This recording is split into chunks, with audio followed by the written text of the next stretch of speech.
Are you struggling with irregular periods, weight gain, insomnia, anxiety, crampy periods, any of those things? If so, low progesterone could be the culprit for you.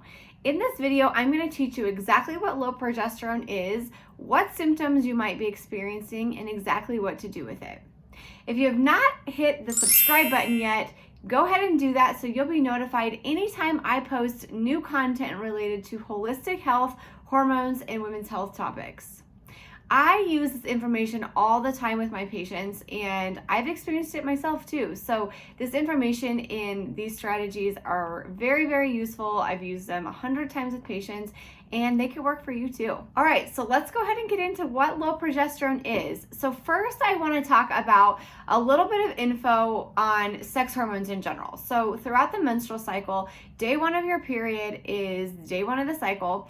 And in that period, estrogen is more of a dominant hormone in that time period, and estrogen does lots of different things for us as well. And then in the mid-cycle, we obviously ovulate, and then after that, ovulation is what's going to trigger progesterone to rise and become the more dominant hormone in the second half of your cycle, called the luteal phase.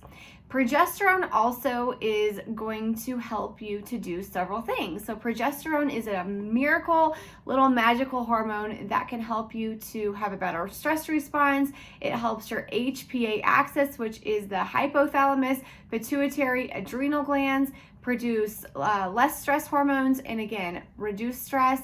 It helps interact with your GABA receptors in your brain, which makes you feel calm. You can sleep better. You're a little bit less anxious if you have the right amounts of progesterone, that is. You have more regular periods. Your progesterone thins the endometrial lining, so you actually get lighter periods as well from that estrogen, which makes periods tend to be heavier, crampier, clottier, all of those things. So progesterone basically comes in and counterbalances that estrogen level so that you have PMS-free symptom periods. If you have ever taken your basal body temperature, you will notice that in that luteal phase or the second half of your cycle, your body temperature actually is supposed to raise about 0.5 to 1 degree in that time frame. So what that means also is that it can make you feel a little bit more hungry and can also raise your metabolic rate as well. So that is why you may feel more hungry, crave more sugar, those types of things. Just make sure if you're hungrier that you're trying to fit in more protein, nice whole food, more fiber, veggies, things like that. And it's not wrong to eat a little bit of sugar as well. We'll talk about that in some other videos that I'm going to do, but I'm not anti-sugar. We just want to make sure that it's in moderation. I also want to talk to you about symptoms of low progesterone. So guys, we want progesterone. That's literally the moral of the story here, is that we want to have a nice menstrual cycle, that you ovulate, which is going to trigger that progesterone, because that is how we kind of get the main event of the cycle and get this magical hormone progesterone. Now, unfortunately, I have seen so many patients over the years who have actually low levels of progesterone, which contributes to things like weight gain, anxiety, poor sleep before their period, feeling a lot of mood swings, feeling like they're having a lot of cramping, a lot of clotting, really heavy periods, irregular periods, all of these things that happen when there's not enough progesterone available, and therefore estrogen kind of goes unopposed. So these are the symptoms that you can experience. Again, there's tons and tons of different types of testing. You can do urine, saliva, or blood testing. You just want to make sure when you're doing progesterone testing that you're actually testing at the right time of the cycle. So many women come to me and they're like, yeah, my doctor did my hormone testing and it came back that it's really tanked. But when we look at it upon further evaluation, it's actually not done after ovulation. It might be done like maybe mid-cycle or even in the early cycle, and it's not getting in that big spike or peak of progesterone that we really want to see. So if you're going to get your progesterone checked to really know for sure if you have low progesterone, make sure that you get it checked ideally 7 days post ovulation. So you have to do a little bit of detective work in there and make sure that you actually are ovulating. And then count 7 days after that and try to do your testing in that time frame, because that's the most accurate time to look for progesterone so that we see it at its highest peak. I want to know in the comments below, have you ever experienced low progesterone symptoms? Do you experience PMS, anxiety, those types of things? I promise you're not alone. I've experienced these things myself and have also fixed them, like I have for so many of my other patients. So tell us in the comments your experience with progesterone, low progesterone, your symptoms. I want to hear from all of you guys. I also want to talk about today ways to boost progesterone. So the good news is, even if you're experiencing all of these symptoms, low levels of progesterone, things like that, there are ways to do this. Number one, we always want to figure out why you have low progesterone. So that's something that I do with my patients all the time is, we might get this lab work back or these testings back and it shows this stuff, but I'm always asking myself, and then I ask them different questions to kind of get them to arrive at the answer about why. So one of the biggest reasons that progesterone actually starts to decrease or get low in women is, well, number one, age. In our late 30s, early 40s, progesterone is kind of quietly exiting the scene. But what can happen is stress makes that actually happen in a way more rapid pace. So when we talk about hormones, I like to talk about the hormonal pyramid. And in the hormonal pyramid, this bottom part right here is going to be your hormones. Cortisol, which is your stress hormone, insulin, your blood sugar hormone, and adrenaline, your fight or flight response. So when these three things are off, that's going to lead to up the pyramid, everything else kind of being impacted like progesterone. So stress can definitely impact our level of progesterone in a negative way by causing it to decline or decrease faster. So what happens is basically cortisol, your stress hormone, will cause pregnenolone to be used for it versus being used to produce progesterone. Pregnenolone is called our precursor hormone, and it can either go kind of one of two ways. And we want it to produce progesterone, but if we're under a lot of stress, we have a lot of stressors going on in our life, under eating carbohydrates, over exercising, having emotional or mental stressors, things like that, definitely can impact our progesterone levels in a way that we're going to start to experience some of these symptoms over time. So let's go ahead and get into it. Ways to boost progesterone. What are they? Number one thing to do, B vitamins and vitamin C are going to be helpful if that stress response is causing a decrease in progesterone. B vitamins are necessary to produce hormones. Vitamin C is actually helpful to help your adrenal glands or that cortisol response.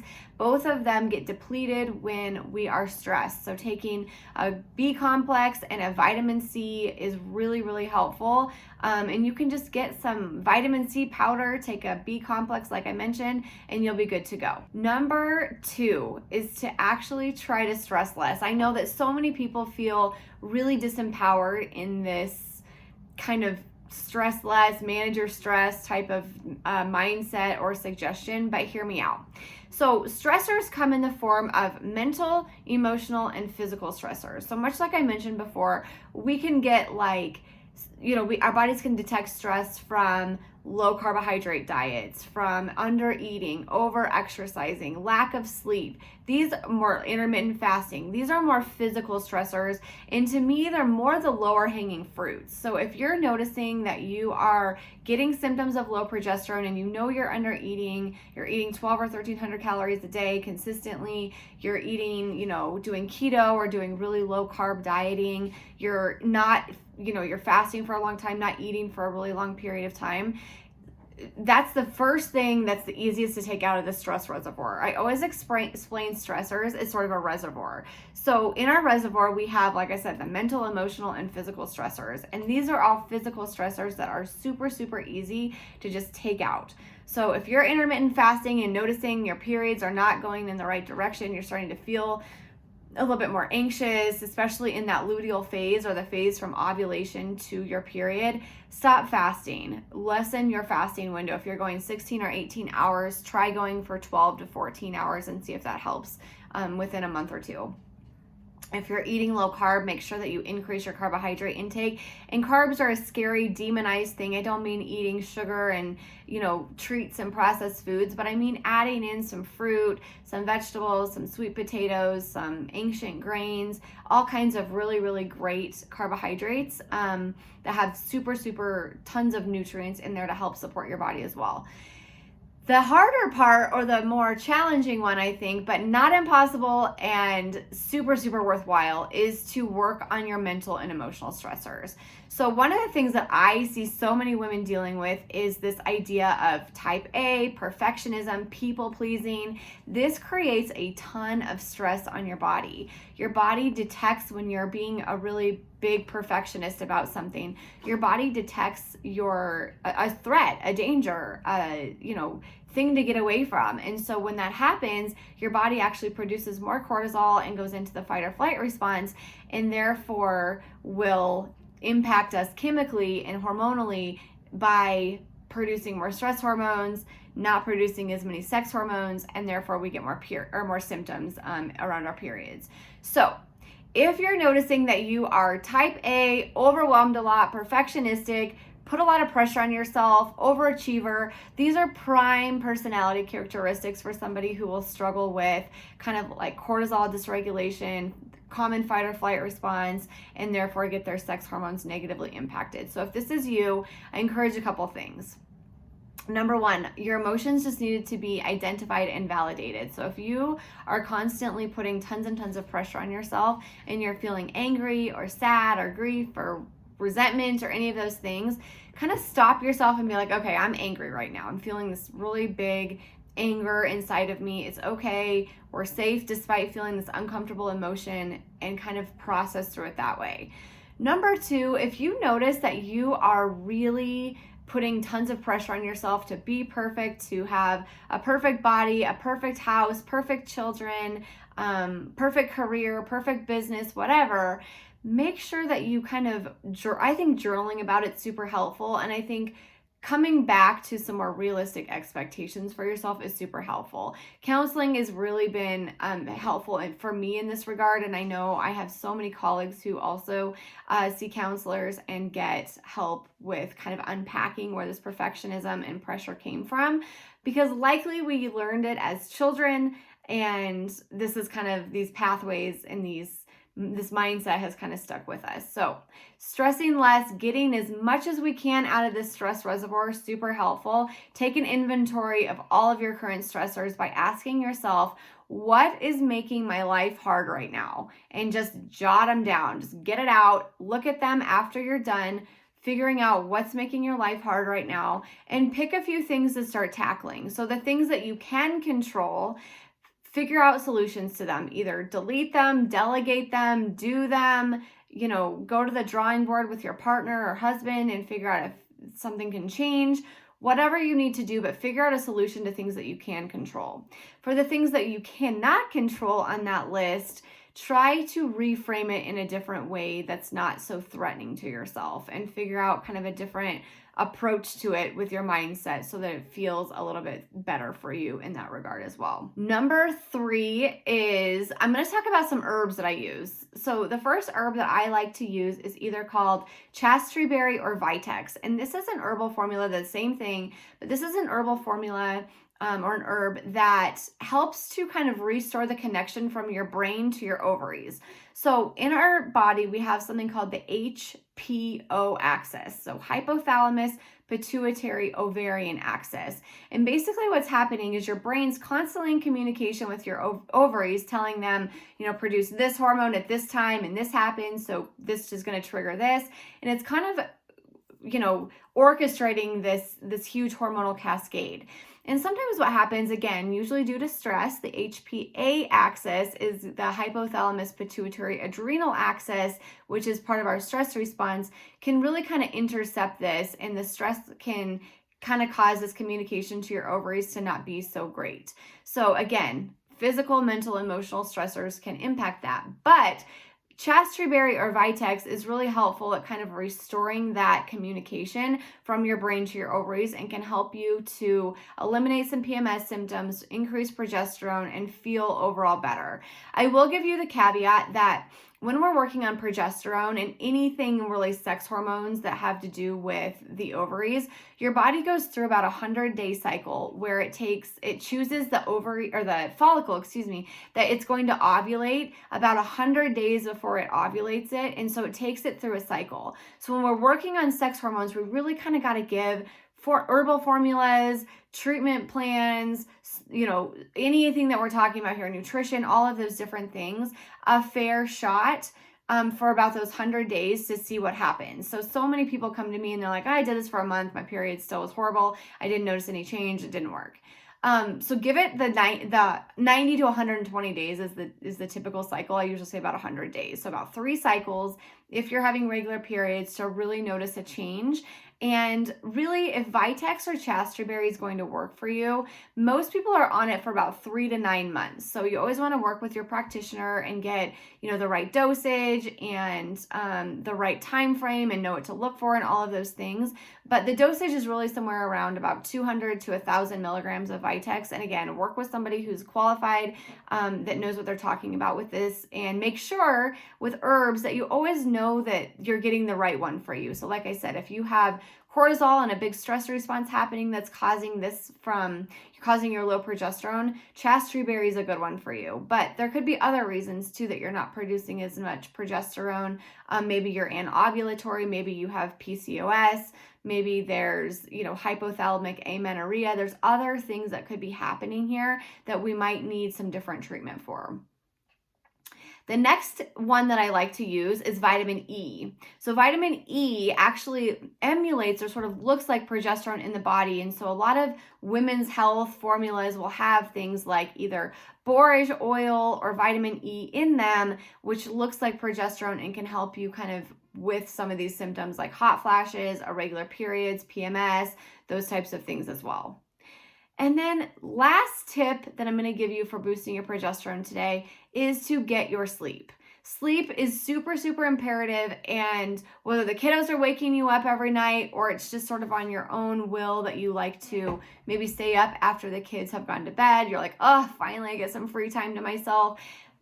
Getting your sleep is going to be super, super imperative to healing anything. So several things happen when we sleep. Number one, if we get to sleep by about 10 p.m., that's sort of like your money hours of sleep. So you like to sleep, our bodies like to sleep from 10 until 2. And when we do that, some things happen. So number one, you get human growth hormone is produced, which human growth hormone is what kids have copious amounts of, and it kind of lessens as we age, but it's anti-aging, it's fat burning, it's healing, it's great for our bodies. So getting as much human growth hormone for us as women as we age is exactly what you want to do. The other thing that happens is if you're not asleep by around 10 p.m., you actually get another cortisol surge, because cortisol is part of our circadian rhythm, much like melatonin, our sleep hormone, is. So you may notice that if you stay up, you were maybe like tired around 3, 4, maybe into like 7, 8, 9 p.m. And then you stay up and then you get like the second wind so that you could stay up like all night. And that's super common. Your body, if it's not sleeping by around 10 p.m., will get this cortisol surge and kind of make you wired and tired instead of getting a melatonin surge to put you to sleep and keep you asleep. So you want to avoid that cortisol surge then, and you want to get that melatonin. Melatonin is actually also an antioxidant in addition to helping you sleep. So super helpful for helping kind of your body detox, take out the trash, helping against free radicals, things like that in there too. The other thing that happens is our blood sugar is, our insulin levels are more sensitive if we sleep. So you may notice if you have a crappy night's sleep sometime, or you don't sleep, pull an all-nighter, then maybe the next day you're just like, your hunger cues are super off. You're super hungry. You're craving carbohydrates. You're craving sugar. You're not on your game with your nutrition. And that's because your insulin's thrown off from the lack of sleep as well. So lots and lots of different things happen. You want your body healing, resting, rejuvenating, going through this process called autophagy, which is basically like taking out the trash in your body while you're sleeping. And that will help you overall to reduce stress on your body, inflammation, balance your blood sugar, which, like I said, insulin is part of that bottom layer of the hormonal pyramid, and you will feel so much better if you just get your sleep. So these are what I do for my patients and suggest. Again, we go through sometimes testing and lifestyle, nutrition, really come up with a comprehensive plan for them. But these are some great ideas for you to boost your progesterone, to eliminate irregular periods, weight gain, hot flashes, crampy, clotty, heavy periods, insomnia, anxiety, especially in that luteal phase. I notice so many women coming to me that are like, oh my gosh, I feel fine from like right after my period for a couple, 10 days or so. And then right like mid-cycle, I have 2 weeks every month that are just terrible. And you really want to look into that because likely there's some kind of progesterone issue going on if you're not feeling good for the 2 weeks or even 1 week before your period. If you need more ideas to create healthy habits, learn how to balance your hormones in a super holistic, evidence-based way, I have a free guide called 6 Evidence-Based Habits for you daily to balance your hormones. Again, super simple tips for you, just like we talked about today. And you can download that at alliedarren.com/habits. I'll leave the link down below in the description, but go download that. It's free, easy to go through, and you can get lots more tips and tricks. And again, if you have not subscribed, hit that subscribe button so that you can be notified anytime I post new content relating to holistic health, women's health, and hormones. Thanks, guys.